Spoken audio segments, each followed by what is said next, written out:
everyone, my name is Amy and I work here at Connections as a Communicative Disorders Assistant for the Talk to Me program. And in today's video, I'm going to talk to you about how you can use Play-Doh to help with your child's speech and language development. Now, before we get started, I did want to mention we actually have another video that explains how you can make your very own Play-Doh at home. Now, I will say I generally really lose people when I say that. I've had friends come over and kind of make fun of me for making my own Play-Doh, but there's a few reasons why I like to do this rather than purchasing Play-Doh.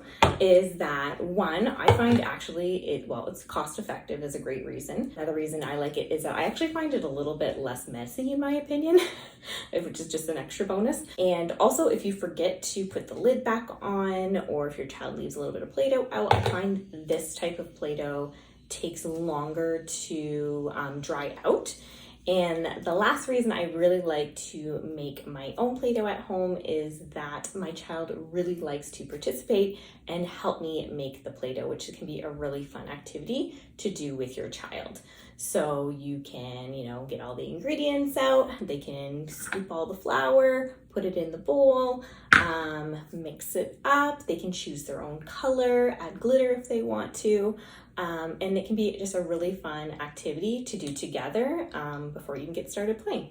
The first thing I want to discuss is just how you can model some really great language while playing with Play-Doh with your child. This can vary depending on, the age or developmental level of your child. But if your child's just starting to communicate and starting to imitate you a little bit, what you can do is while you're playing, just kind of start labeling what you're doing with the Play-Doh. So they're really hearing that nice, clear language, that vocabulary, and then they might try to imitate it as well. So what I would often do is if your child has some Play-Doh, make sure you have some Play-Doh as well, and watch what they're doing. If they're squishing the Play-Doh, you actually copy their actions. Squish, squish, squish, squish. Or if they're rolling a little ball, you can roll a ball as well, and then also model that language. Roll, roll, roll. Also, you could just do kind of silly things with the Play-Doh as well. My children really like brown Play-Doh. It's their favorite. And they actually make it nice and flat, slap it down on the table and pretend it's a giant mud puddle. And they'll take their cars or favorite toys and they would always kind of squish them into the mud and then go, uh-oh, or ew, and then we'd have to pull them out. So when children are really young, just trying to focus on just simple language and just a really good interaction together sharing this activity. Now, as children get older and they're starting to communicate more and more, a great way to kind of develop that expressive language further is to focus on action words, descriptive words, and location words. Great categories because then with those types of words, your child is more likely to build phrases. Play-Doh is a fantastic activity for that. There's lots of actions that you can do. I know, for instance, we love using little safety scissors, and my children loved cutting the Play-Doh with actual real scissors or with Best Kind here, the little roller guy.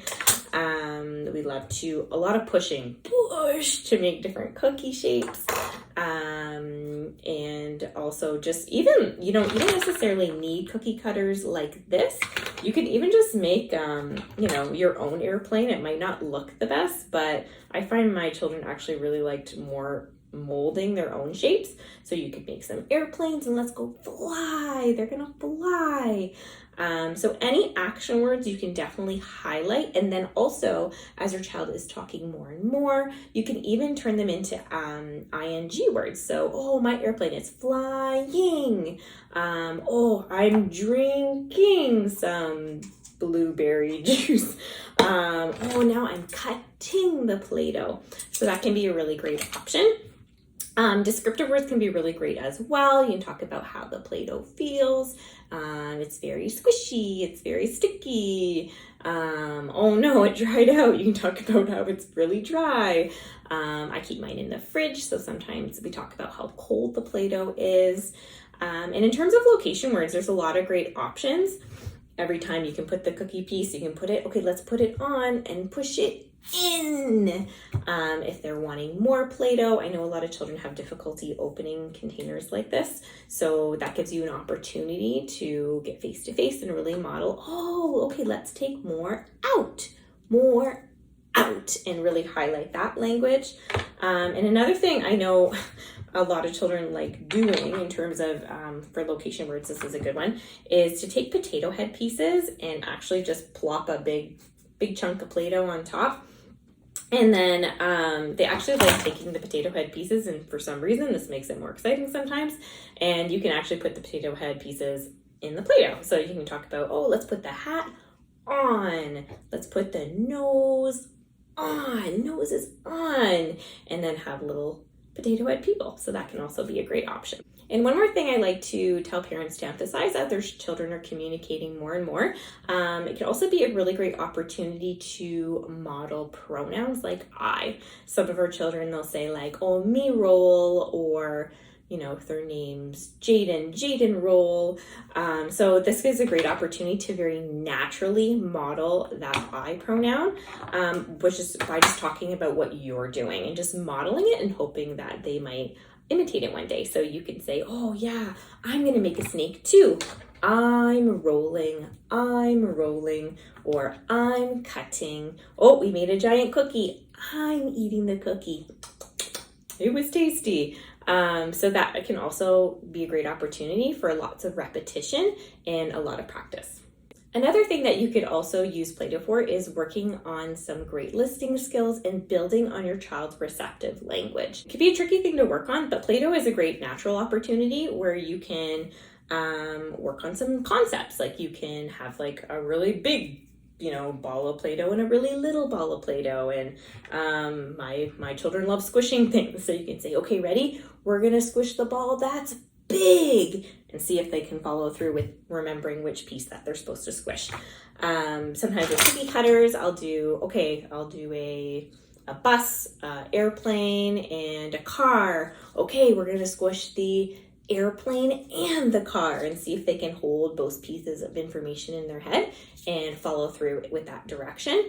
Another one I would work on is negatives with a child. So, okay, let's do, the elephant and the cat. All right, let's squish the one that's not the cat. Which one's not the cat? Some children just might hear cat, the last thing you said, and go ahead and squish that one while they're not hearing the full direction. Okay, let's squish the one that's not the cat, and helping them with that just to kind of teach that concept to them as well. So another great opportunity to do a fun activity and work on some of those receptive goals. Another great thing I like to encourage while playing with Play-Doh is some really great pretend play. There's lots of great opportunities for that. You can, have a little family of little snakes and they're, slithering around. I like to make, in my family, we like to make the whole family. So, a big daddy Play-Doh, a big mommy Play-Doh, all that kind of fun stuff. And we can walk around. We make some cookies for the Play-Doh family. They can eat the cookies. My youngest is loving right now to roll out a whole bunch of Play-Doh, and he likes putting everyone to bed. So he'll take all of his little characters here. Oh, he's tired. Okay, and here's your blanket. All right, we're gonna put him. Oh, good night. He's going to sleep, and make him little pillows and stuff. So yeah, just trying to just build on that pretend play. And especially picnics, like food, they love to do anything with food. Obviously encouraging your child not to try to eat the Play-Doh. But my kiddos really liked making pizza. So you can talk about what you like on your pizza, and then you can, cut it up and then have your plates and your cups from your house and, pretend to have a little picnic. You could have their favorite toys lined up. You could feed the different animals or characters. So yeah, just trying to build on the fun, and just while using that pretend play, you can really kind of highlight some new language that you might not normally have the opportunity to do so.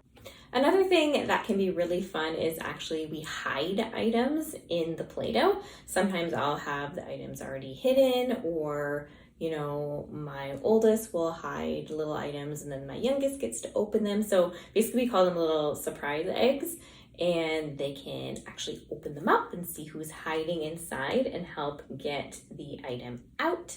And another great one is you can actually find these mats online. If you, if you Google it, you might find some of these mats where you can actually laminate them and help create little faces. You can stick on some eyes, a nose, a mouth, crazy hair you can do on top. And you don't actually even need mats like this. You can probably just grab a scrap of paper, draw a big circle on it, a little neck, and then you can actually make your own and create some cool pictures as well. As always, if you have any questions about your child's speech or language, please visit our website at connectwithus.ca. You can always complete an online referral. Thanks so much for watching, and thank you for connecting with us.